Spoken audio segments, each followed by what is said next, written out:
하나님께서 오늘 우리에게 주시는 말씀은 사도행전 8장 9절에서 25절까지의 말씀입니다.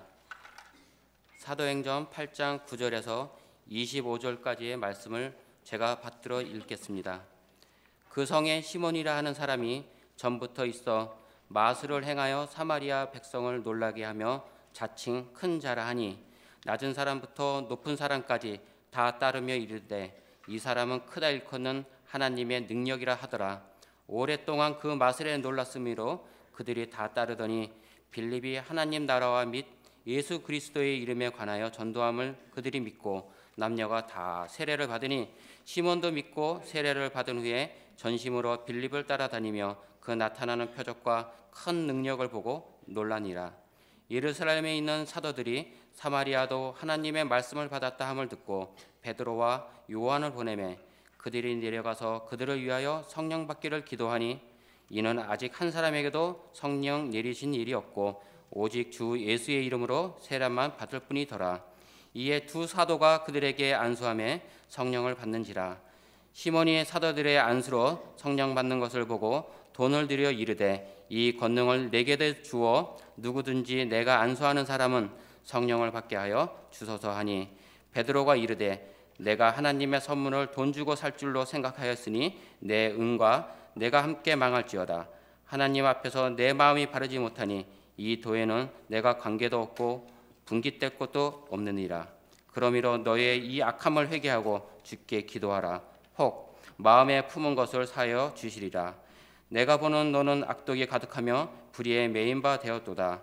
시몬이 대답하여 이르되 나를 위하여 주께 기도하여 말한 것이 하나도 내게 임하지 않게 하소서 하니라. 두 사도가 주의 말씀을 증언하여 말한 후 예루살렘으로 돌아갈새 사마리아인의 여러 마을에서 복음을 전하니라. 아멘. 사도행전 이야기는 전체가 28장으로 이루어진 긴 이야기입니다. 이 긴 이야기의 핵심은 복음이 세상 곳곳으로 전파되는 이야기입니다.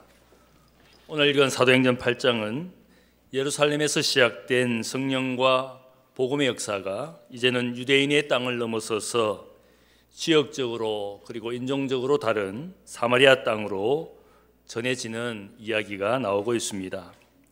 부활하신 예수님께서 제자들에게 마지막으로 남기신 말씀은 오직 성령이 너희에게 임하시면 너희가 권능을 받고 예루살렘과 온 유대와 사마리아와 땅끝까지 이르러 내 증인이 되리라 하시는 말씀이었습니다. 복음 전파가 온 세상으로 전해질 것을 분명히 말씀하신 주님의 말씀이었습니다. 사도행전 8장은 바로 유대 땅을 넘어서서 이제는 사마리아 사람들에게 전해진 이야기가 거기에 나오는데 이 복음의 진보가 구체적으로 어떻게 이루어졌는지 본문에서 알 수가 있습니다. 첫 번째는 고난이 있었을 때에 복음의 진보가 있음을 알려주고 있습니다. 예루살렘 교회는 유대교 지도자들의 박해에도 불구하고 수적으로 크게 성장한 교회가 되었습니다. 주님의 뜻은 복음이 온 세상을 향해서 전파되어야 하는 것이지만 사람들은 습성에 있어서 자기 둥지를 벗어나는 것이 어려운 것이 우리들의 모습입니다. 새로운 지역으로 나아가고 새로운 사람을 만나는 것이 그렇게 쉽지 않습니다. 교회 안에서도 새로운 사람을 우리가 서로 사귀면 좋겠지만 사람들은 자신의 그런 마음의 둥지를 깨고 새로운 사람을 만나서 교제한다는 것이 결코 쉽지는 않습니다. 이러한 일반적인 사람들의 습성을 우리가 심리적인 안전지대에 사람들은 갇혀 있다라고 말을 합니다.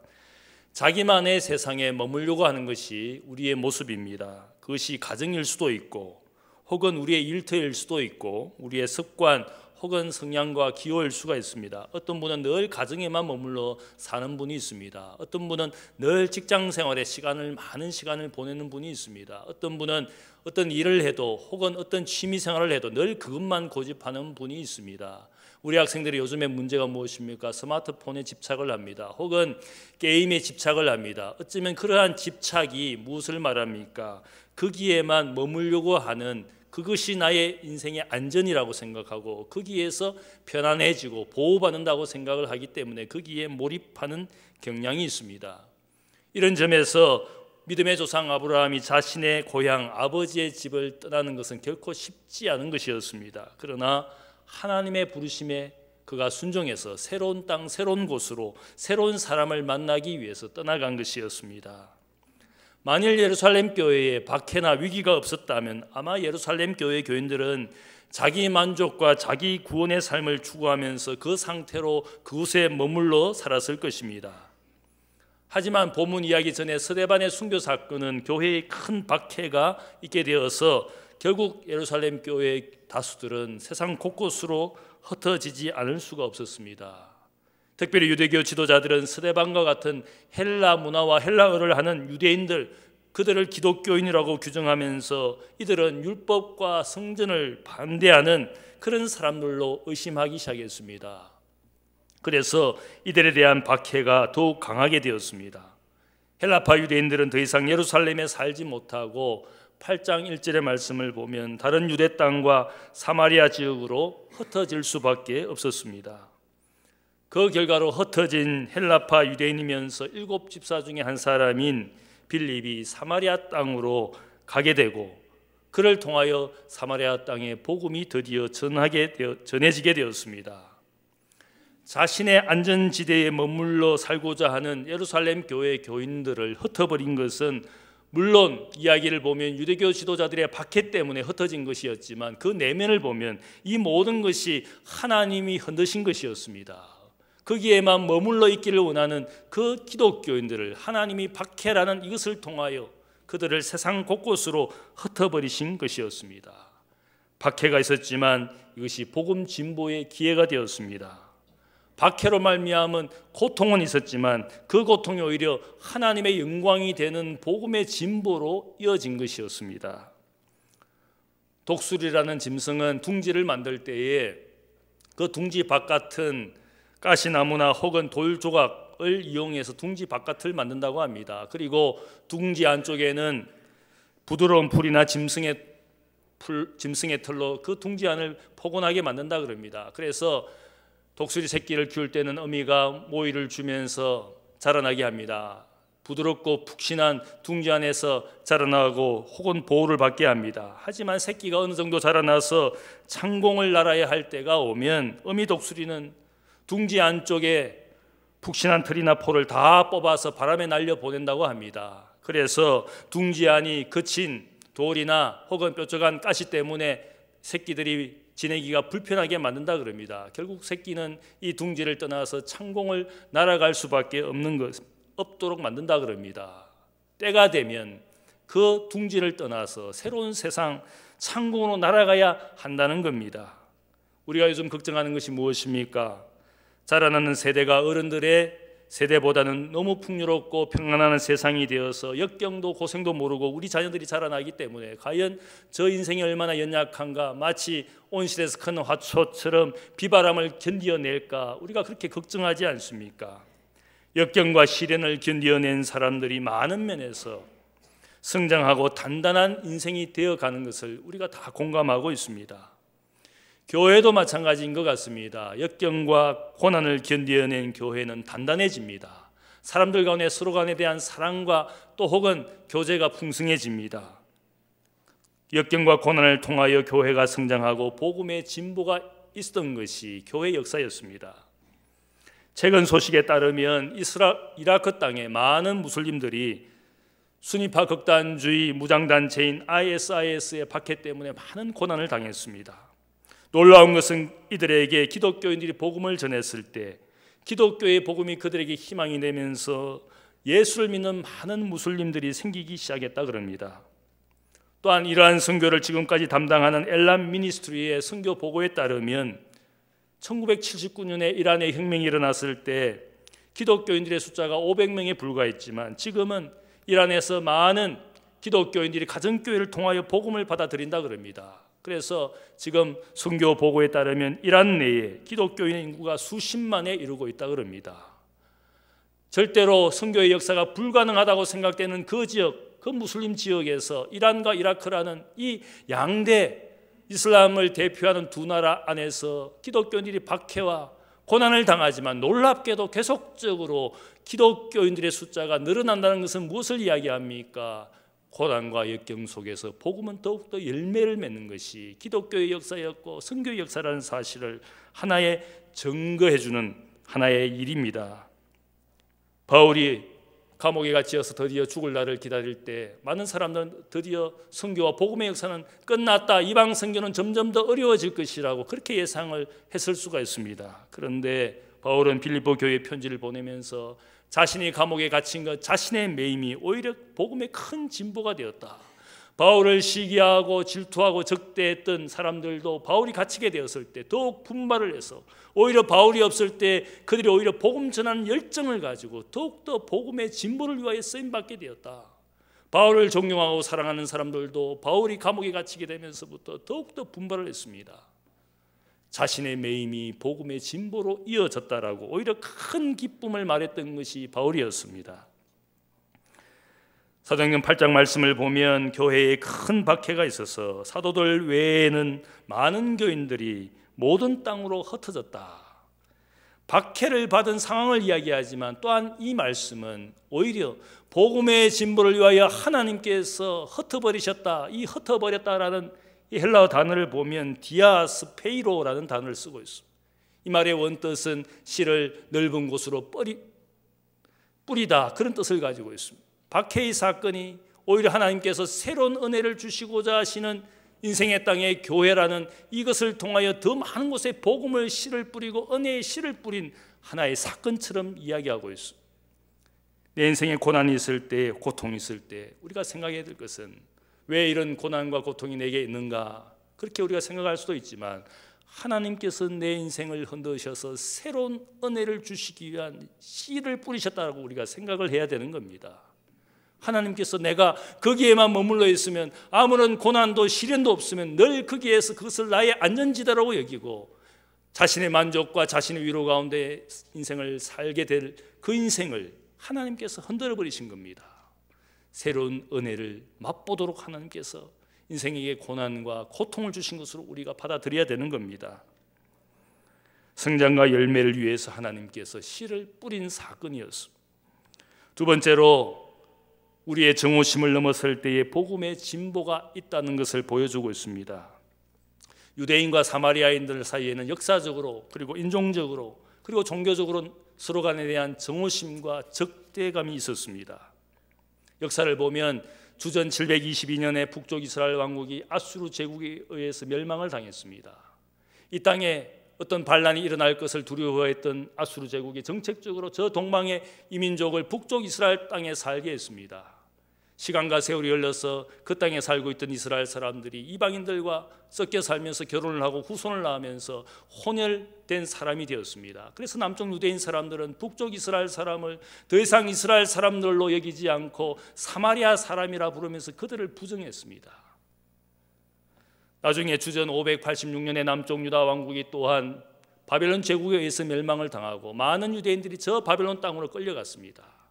70년 포로 생활을 경험하고 유대인들이 돌아와서 자신의 고국 땅을 다시 재건하려고 했을 때 거기에 이미 살고 있던 사마리아 사람들이 자신도 나라와 성벽을 재건하는 데 도움을 주고 싶다고 찾아왔을 때 이 유대인들이 다 거절했습니다. 그들은 혼혈된 부정한 사람이라고 그들의 도움을 거절했습니다.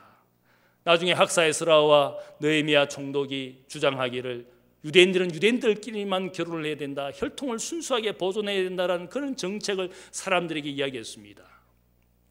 그러한 가운데 대제사장의 손자였던 한 사람이 사마리아 사람의 사이로, 그 가문의 사이로 들어갔습니다. 그 사람을 에스라가 유대인 공동체에서 쫓아버렸습니다.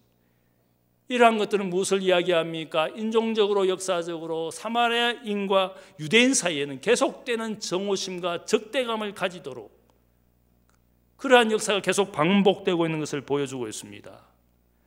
또한 종교적으로 보면 사마리아 사람들은 오직 성경 중에도 모세 오경만을 하나님의 말씀으로 인정합니다. 유대인 성경에서 선지서의 글이나 혹은 성문서의 글들은 하나님의 말씀이 아니라고, 우리는 오직 모세의 오경만 하나님의 말씀으로 받아들인다고 말하면서 유대인들의 성경을 거부했습니다. 또한 다윗의 자손이 메시아로 오는 것을 기다리는 유대인들이 잘못된 기다림이다, 오직 선지자는 모세와 같은 선지자, 신명기 18장 18절에 예언되어진 모세와 같은 선지자를 우리는 기다린다. 그를 우리는 메시아로 기다린다. 그렇게 서로 다른 생각을 가지고 서로 종교적으로도 서로 다른 교리와 다른 가르침을 믿으면서 서로 간에 종교적으로 서로를 적대시하였습니다. 나중에 예루살렘 성전도 사마리아 사람들이 거부하면서 하나님의 산, 모세가 축복한 산 그리심산, 자신의 땅에 있는 그리심산에 성전을 세우고 자기들만의 예배를 고집했습니다. 서로 다른 입장을 가지고 종교적인 적대감을 가지고 살았던 사람들이 유대인과 사마리아 사람들이었습니다. 나중에는 유대인의 왕 요한 일카누스가 사마리아 사람들이 세운 그 그리심산의 성전을, 그 땅을 정복하면서 성전을 다 파괴해버렸습니다. 요한복음 4장을 보면 사마리아 여인이 예수님을 만났을 때 어떻게 당신은 유대인 남자로서 나와 대화를 합니까? 나에게 접근을 해서 물을 달라고 말을 합니까? 아마 역사적으로, 인종적으로, 종교적으로 서로 다른 입장에서 적대감을 가진 그 유대인이 자신을 찾아온 것을 도저히 이해를 하지 못했습니다. 유대인들은 남과 북을 오고 가면서 왕래할 때도 그 사마리아 땅을 지나가지 않습니다. 요단강을 건너서 동쪽으로 돌아서 남쪽과 북쪽으로 여행을 했던 것이 유대인들이었습니다. 이러한 적대감, 정오심을 가진 그것 때문에 더 이상 복음의 진보가 불가능한 상황에서 사도행전 오늘 8장의 이야기를 보면 집사 빌립이 사마리아 땅으로 가게 됩니다. 사마리아 사람들에게 예수를 그리스도라고 전하고 드디어는 하나님의 나라와 예수 그리스도의 이름에 관한 모든 것을 전파합니다. 이것이 그냥 이루어진 것이 아니라 복음과 승리의 역사 가운데 유대인인 빌립이라는 사람이 바뀌어지지 않았으면, 교회의 박해가 일어나지 않았으면 이러한 복음의 진보가 불가능했습니다. 놀라운 것은 빌립이 복음을 전할 때 사람들이 마치 기다렸던 것처럼 그의 복음을 영접합니다. 받아들입니다. 그것은 무엇을 말합니까? 사마리아 사람이 이 땅에 살면서 얼마나 그들이 영적으로 피폐하고 많은 귀신들이 그 땅에서 그들의 삶을 지배하고 있었습니다. 복음을 전하는 그의 입술을 통하여 많은 귀신들이 나가고 많은 병자들이 고침받은 것은 그 땅이 얼마나 영적으로 육체적으로 피폐한 땅이었는지 복음과 생명의 빛을 기다리고 있었던 것처럼 이 빌립이 전하는 예수의 복음을 전적으로 받아들이기 시작했어요.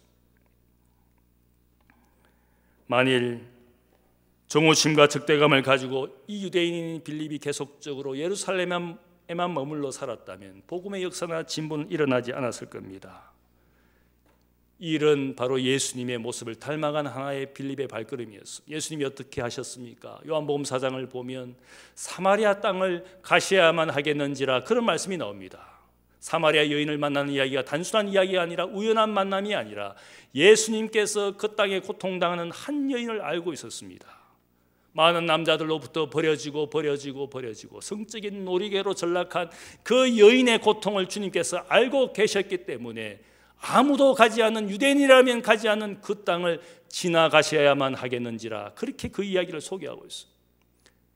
이 사역, 이 발걸음은 주님이 가셔야만 했던 사역이었습니다. 그래서 어떤 분은 요한복음 4장의 이야기를 Mission of Must, 가셔야만 했던 사역, 만나셔야 했던 주님의 긍휼과 사랑의 사역인 것을 말하고 있습니다. 그 땅에 있는 그 여인은 결국 주님의 말씀을 통하여 위로를 받지 않습니까?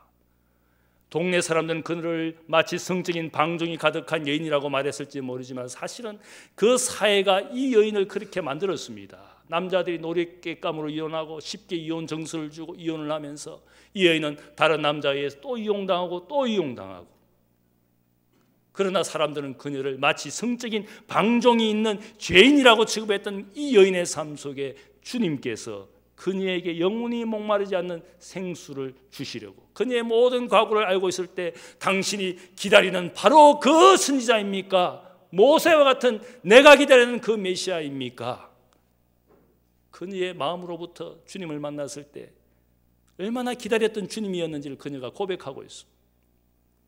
그녀가 위로받기 위해서 그의 영적인 불행으로부터 예배하는 삶을 통해서도 위로를 받고 싶지만 유대인과 사마리아인 사이에 있는 적대감이 그녀의 삶을 더욱 불행하게 했습니다. 내가 저 예루살렘 성전에도 갈 수 없는 사마리아 사람입니다. 내가 이 산에 있었던 그 성전도 이제는 없어져서 예배할 수 없는 인생입니다. 나는 어떻게 해야 됩니까? 그 여인의 영적인 갈증을 알고 계시던 주님께서 무엇이라고 말씀을 전합니까? 그녀에게 복음을 전합니다. 하나님은 영이시니 예배하는 자가 영과 진리로 예배할지니라. 너의 삶의 어떤 순간이나 어떤 자리에서나 너는 그 자리에 하나님을 만날 수 있고 하나님을 예배할 수 있는 것이다. 더 이상 사마리아인과 유대인 사이에 가진 적대감 속에서 희생당한 불쌍한 영혼이 아니라 여기에 하나님을 만날 수 있다. 그분이 영으로 너의 인생의 곁에 너의 삶 가운데 함께 하시는 하나님이라고. 그녀에게 그것이 복음이었어. 그 복음을 듣고 동네 사람, 자신을 정죄하는 사마리아 사람들에게 달려가서 내가 메시아를 만났다. 성령이 그토록 기다리고 말씀해 주셨던 그분을 내가 만났다. 그의 삶에 치유가 일어났어. 그것이 주님의 사마리아 땅에 복음을 전하신 최초의 하나의 현장이지 않습니까? 자신 속에 있는 정오심, 적대감, 편견, 선입관, 습관을 넘어서지 못한다면 나의 영적 성장이 불가능합니다. 복음의 진보도 일어나지 않습니다. 우리 사이에 얼마나 많은 정오심과 적대감이 있습니까? 역사적 현실이 만들어낸 정오심이 사람들 사이에 있습니다. 정치적인 이념을 따라서 사람들에게 그토록 정오심과 적대감을 심어준 것이 우리 사회이지 않습니까? 수많은 사회적인 편견을 가지고 때로는 장애인을 향해서 누군가를 향해서 끝없는 편견을 가지고 그 사람들을 못 살게 구는 것이 우리의 모습이지 않습니까? 수많은 종교적인 교리에 서로 다른 주장 때문에 교파를 나누고 분열을 당연하게 여기고 같은 기독교인들끼리 서로를 정오하고 교인과 교인 사이에 목사와 장로 사이에 수많은 정오심들이 우리 가운데 존재하지 않습니까? 그 정오심과 적대감을 가지고는 나의 영적 성장이 일어나지 않습니다. 복음의 진보가 불가능합니다. 그것을 넘어서는 주님처럼 영혼에 대한 긍휼과 사랑이 있을 때에 지역을 넘어서고 인종을 넘어서고 나의 편견과 정오심을 넘어서서 하나님의 영광이 되고 복음의 진보가 있는 줄로 믿습니다. 그것이 성경의 이야기입니다. 세 번째로 가짜를 구별하게 되었을 때 진정한 복음의 진보가 이루어졌습니다. 전도자 빌립의 복음 전도로 많은 사마리아 사람들이 복음을 받아들이고 세례를 받았습니다. 그리고 나서 한 사람의 이야기가 나오고 있습니다. 이 사람은 마술사 시몬이라는 사마리아 사람입니다. 이 사람을 소개하기를 그는 마술의 능력을 통하여 많은 사람들을 놀라게 하면서 스스로 주장하기를 나는 큰 자다. 스스로 큰 자, 그레이트 원, 위대한 사람이라고 자기를 사람들에게 보여주었어. 많은 사람들은 그의 능력을 통해서 그에게 하나님의 큰 능력이 있는 사람이라고 그를 칭송했습니다. 시몬도 다른 사마리아 사람처럼 빌립이 만들어내는 놀라운 기적을 보면서 그가 전하는 복음을 받아들였습니다. 그리고 심지어 세례도 받고 제자 빌립을 따라다니기 시작했습니다. 이 이야기를 보면 겉으로는 빌립도 기독교인이 된 것처럼 보입니다. 사마리아 사람들이 복음을 받아들이고 세례를 받았다는 이야기를 예루살렘 교회가 듣고는 두 사도 베드로와 요한을 파송합니다. 그들을 위해서 기도하고 그들도 성령의 역사를 경험하도록 그 두 사람을 파송합니다. 드디어 두 사람이 사마리아 땅에 와서 사마리아 사람들이 물세례를 받고 그것으로 부족한지 그들을 위하여 기도했습니다. 놀라운 성령의 역사가 사마리아 사람들에게 임하기 시작했습니다. 이 성령의 역사 하시는 것을 보면서 시몬이 부러워하기 시작했습니다. 그리고 두 사도에게 자신이 가진 돈을 들여서 나도 성령을 다른 사람들이 받게 하는 능력을 이 돈을 주고 사고 싶습니다. 그의 돈을 내밀었습니다. 이 장면에서 우리가 생각할 수 있는 것은 기독교인처럼 보이는 시몬이 결국 가짜 기독교인이었음을 보여주고 있습니다. 왜 그렇습니까? 시몬은 빌립이 전하는 복음의 내용을 받아들인 것이 아니라 복음의 결과로 나타난 그 능력을 그는 흠모하였습니다. 복음의 내용과는 상관없이 복음이 만들어내는 능력, 그 결과, 그 열매만을 원했습니다. 시몬은 예수 그리스도를 인생의 주인으로 원한 것이 아니라 그는 돈을 원했습니다. 인생의 마스터를 원한 것이 아니라 자신의 인생에 필요한 돈을 원했던 사람이었습니다. 성령을 다른 사람들에게 주어서 그 대가로 돈 벌기를 원했던, 인생의 주인을 원치 않고 인생의 돈을 원했던 인생이었어. 자신의 인생에 필요한 구세주 예수 그리스도가 그의 삶의 구세주 세이비어가 되시는 것을 원한 것이 아니라 복음이 만들어내는 사인을 원했던 인생이었습니다. 자신에게 임하는 성령의 능력을 원하는 것이 아니라 다른 사람에게 성령을 주는 것을 원했습니다. 성령으로 변화받고 새로운 사람 되는 길을 원해서 성령을 구한 것이 아니라 이 성령의 능력을 다른 사람들에게 주어서 그 대가로 돈을 벌기를 원했습니다. 능력을 보여주고 자신의 지위가 높아지는 것을 원했습니다. 그의 모든 인생의 관심이 자신과 재물에 있는 인생이었습니다. 지금까지 마술의 능력을 높이기 위해서 아마 돈으로 수많은 것을 사들였을 겁니다. 마술책을 사고 마술의 비밀을 얻기 위해 돈을 썼을 겁니다. 더 능력 있는 마술사에게 돈을 내고 마술을 배웠을 겁니다. 이 모든 것들이 마술을 통하여 돈과 명예를 얻기 위한 것이었습니다. 마술을 통하여 사람들을 치료해 주기를 원한 것이 아니라 마술을 통하여 고통당하는 사람들로부터 귀신을 쫓아내기를 원하는 그런 마음이 아니라 오직 돈 벌기 위해서 그 모든 것들이 필요했던 겁니다. 이러한 사람들을 기독교인이 되었다라고 말은 할 수 있을지 모르지만 이 사람들은 결코 진짜 기독교인이 말할 수가 없는 겁니다. 오직 세상 성공과 명예와 부를 얻기 위해서 그가 기독교인이 되는 것도 하나의 수단에 불과했습니다. 이런 사람을 우리가 부를 때 가짜 그리스도인이라고 부르는 겁니다. 시몬의 모습처럼 오직 자신에게 있는 종교도 능력도 다 돈 벌기 위한, 오직 자신이 영광을 받기 위한 이런 가짜 기독교인이 한국교회에 가득하지 않습니까? 목사도 그런 가짜 기독교인 될 수 있습니다. 장로도 집사도 권사도 가짜 교인 수룩합니다. 예수의 이름 팔아서 자기의 이득을 챙기고 자기의 영광과 지위를 높이고 자기 교회 만든 가짜 기독교인들이 수두룩하지 않습니까? 성경은 말세가 되면 사람들을 미혹하고 유혹하기 위하여 다양한 종류의 가짜가 등장할 것이라고 말씀했습니다. 왜 그렇습니까? 우리가 가진 복음, 우리가 가진 진리가 진짜이고 값비싼 것이기 때문에 가짜가 모조하고 모방하려고 하는 겁니다. 진짜가 볼품없고 비싸지 않으면 절대로 가짜가 만들어지지 않습니다. 우리가 가진 것이 진짜이고 귀중하고 값비싼 것이기 때문에 사탄은 수많은 가짜를 만들어냅니다.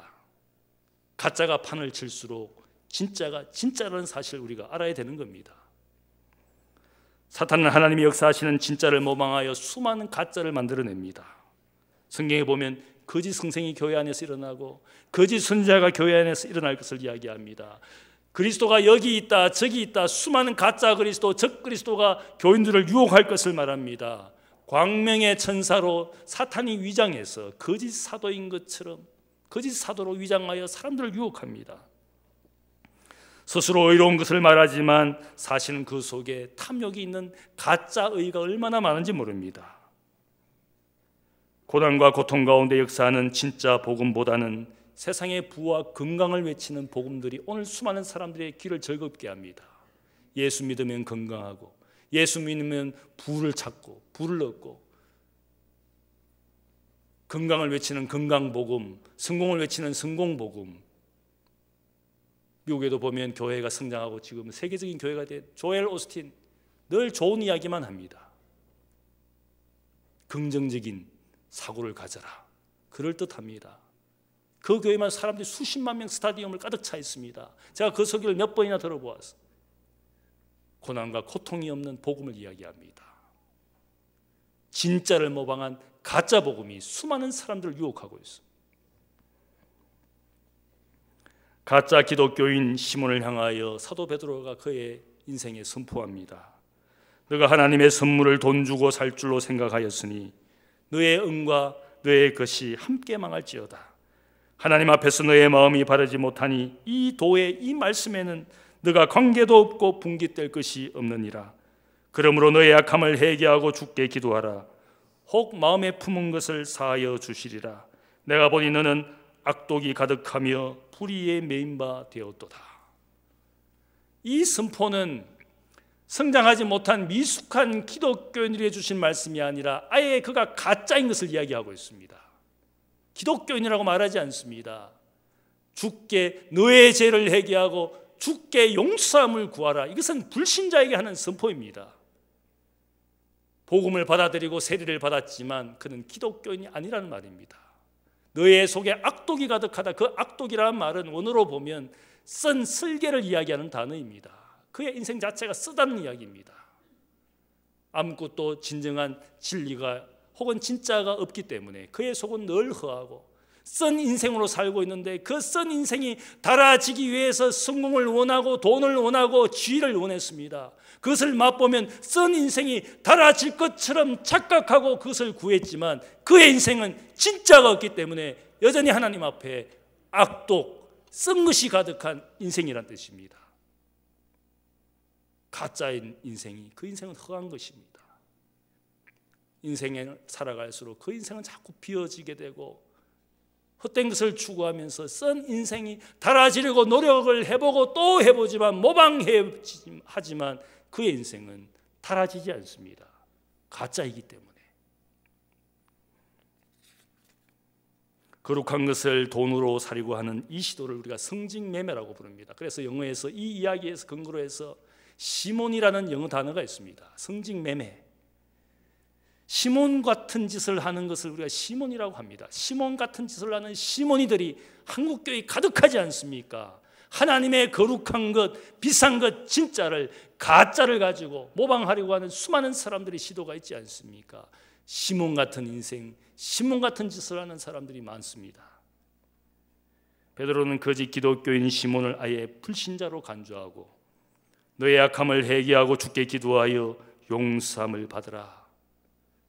예수 그리스도가 그의 인생의 구세주도 주인이 되지 못한 인생이었습니다. 모든 것을 자신과 물질 중심으로 생각하는 인생이었습니다.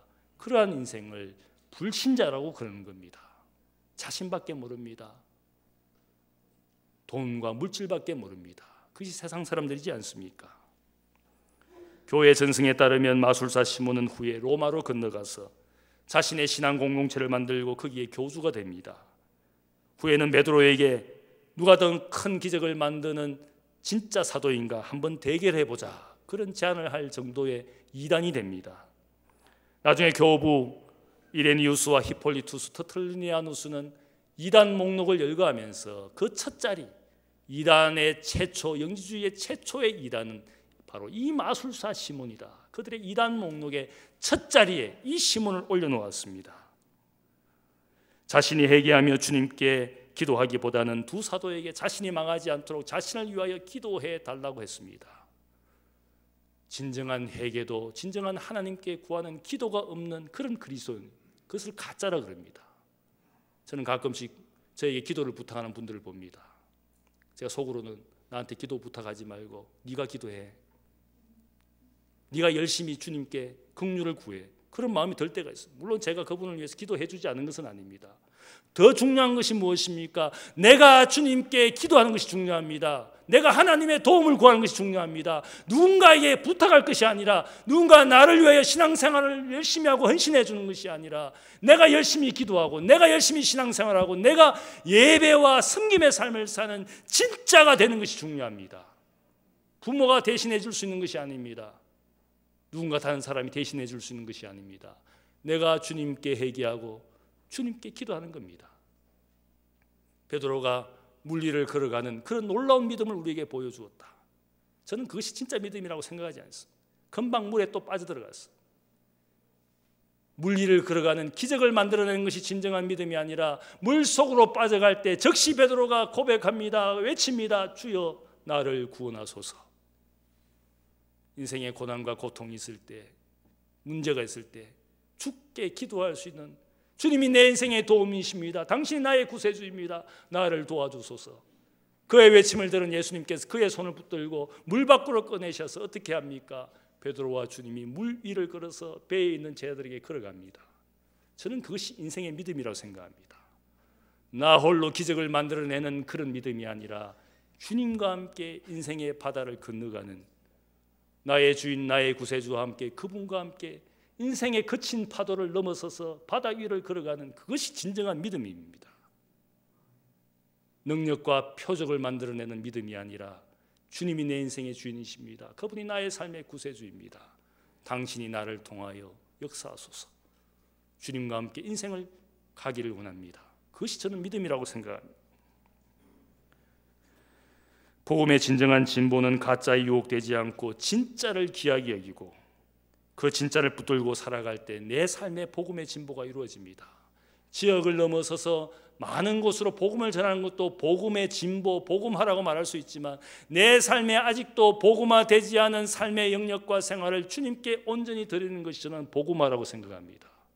복음의 진보가 다른 곳에 있는 것이 아니라 어쩌면 내 삶의 복음의 진보가 있어야 됩니다. 내 삶의 모든 영역에 당신이 주인입니다. 당신의 것입니다. 당신의 것을 받으소서. 온전히 순종하지 못한 내 삶의 영역을 온전히 순종하는 영역으로 만들어내는 것이 저는 복음의 진보라고 생각합니다. 고난과 고통이 있을 때에 내 삶의 은혜의 새로운 씨가 뿌려진 겁니다. 잘못된 우리의 정오심을 넘었을 때에 복음의 진보와 하나님의 영광이 나타나는 겁니다. 그래서 바울은 우리에게 말하기를, 권면하기를, 가짜가 되지 말고 그리스도가 너의 삶 안에 있는 진짜가 되라고 말합니다. 고린도서 13장 5절을 보면 너희는 믿음 안에 있는가 너희 자신을 확정하라.